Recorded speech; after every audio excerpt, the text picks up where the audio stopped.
100 के सभी गुणनखंडों की संख्या है 10, 25, 9, 34।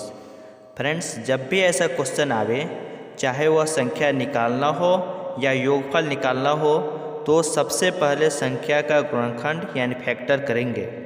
तो 100 का गुणनखंड करेंगे तो सबसे पहले 2 से करेंगे 50 आएगा, फिर 2 से करेंगे 25 आएगा, फिर 5 से करेंगे 5 आएगा, फिर 5 से करेंगे 1 आएगा, यानी 2 के पावर 2 और 5 के पावर 2।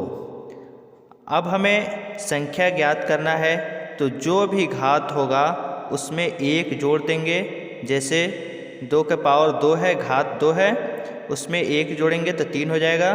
फिर 5 के घात 2 है, उसमें 1 जोड़ेंगे 3 हो जाएगा। अब दोनों का मल्टीप्लाई करेंगे तो 9 आएगा, जो कि ऑप्शन नंबर सी में है। हमारा आंसर ऑप्शन नंबर सी होगा, यानी 9 होगा। फ्रेंड्स, अगर ये समझ में आ गया हो तो अगला जो है 42 का है गुणनखंड, इसको आप निकाल कर कमेंट बॉक्स में इसका आंसर ज़रूर बताएं।